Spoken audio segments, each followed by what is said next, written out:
Hello there, Steve here again. Today I'm also going to talk about English, common difficulties in English. I'm going to try to speak slowly and I'm going to talk about verb tenses. Now, you may have seen that after my video on Monday, where I spoke about I am bored and I am boring and so forth, I also did a video on the same subject in Japanese and had a discussion with Anna in Spanish on the same subject. And tomorrow I'm going to do a Portuguese discussion with Gabriel Silva from Brazil. We're going to talk about that and other things. I don't know how useful they are because I think it's better to listen, for any English learners out there, to listen to me in English. You can import the YouTube video with closed captions, with subtitles into Link as a lesson and work on these issues in English. So, tenses are a major difficulty for learners of English. There seem to be a lot of tenses in English. However, I must say that in learning Persian or Greek, not to mention Spanish and other Romance languages, they also have a lot of tenses. So every language says, is able to express the same ideas and the same nuances, but they do it in different ways. So with English tenses, you have to get a sense of the meaning and get a sense, therefore, of how certain things are said. You have to get used to it. Now, you can read explanations about tenses, but you have to listen to enough and read enough in the language so that these ways of expressing ideas become natural to you, because they are not natural in your own language. You are learning a different way of expressing things. But a few comments about English tenses. First of all, many people struggle with the continuous form. I am going, I was going, I would have been going. So, first bit of advice is, if in doubt, use the simple form. If in doubt, don't say, I was living, say I lived. Instead of saying I am eating, say I eat. Because in many cases, both are okay. And it sounds stranger to use the continuous form where it's not okay. Whereas in many situations, if you use the simple form, actually it's quite acceptable. So when in doubt, use the simple form. So instead of saying, I was living in France for 3 years, you just say, I lived in France for 3 years. I am eating breakfast every day, just say, I eat breakfast every day.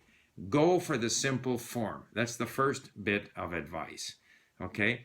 The next thing is, when you see a phrase which contains some form of the verb, some tense that you feel you have trouble with, underline it, save it, see what other words are there.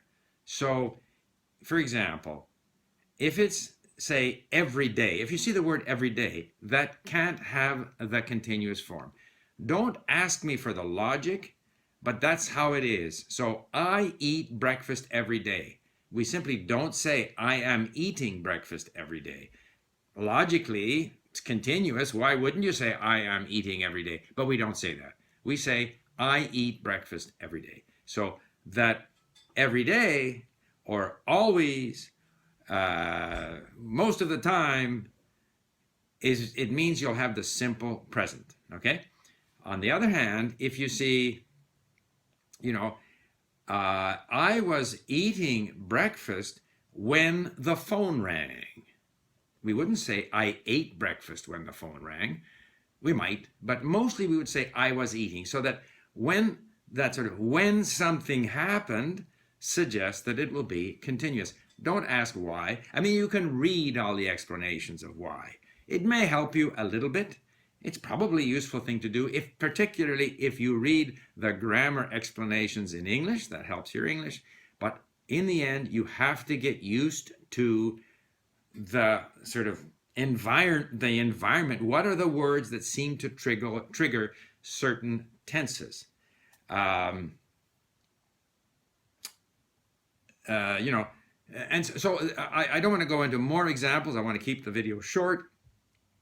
Try to get used to, and therefore you have to grab not just that tense, but everything that surrounds the tense. And if you're on LingQ, you can save these phrases and you can tag them, and then you can look at them sort of in a concentrated form and try to get a sense.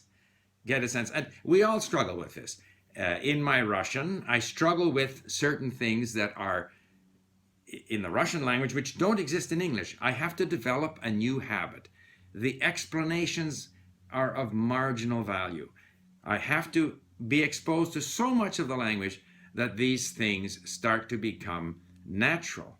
I mean, if I think of Japanese, for example, I don't know any grammatical terms in Japanese. I really don't. But if I say tabemasu, tabetemasu is some kind of a continuous form. It's just something that I, after a while, start to naturally say. So, and one other thing I would add is you have to want to acquire the new habit. You have to want to acquire it. I remember I once read a book called The Mind and the Brain. And one of the things they talked about in there was people who have obsessive compulsive behavior. People who feel they have to wash their hands every 5 minutes.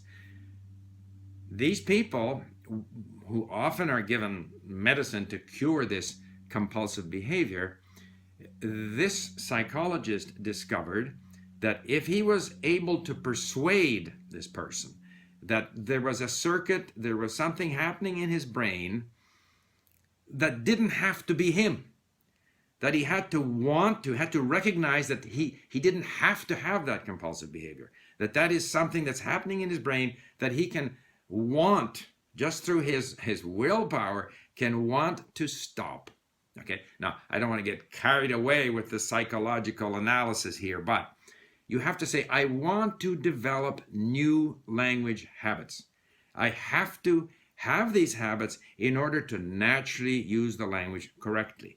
There is a system in every language, and that system, we can explain it, but that doesn't really do it for us. We have to want to develop these new habits. We develop them best through lots of exposure and using the language, but also because we want to develop the habits. We want to notice how the language works, and we want that to become a new habit. So that's my advice on tenses, and I don't know if I'm going to do these all in different languages.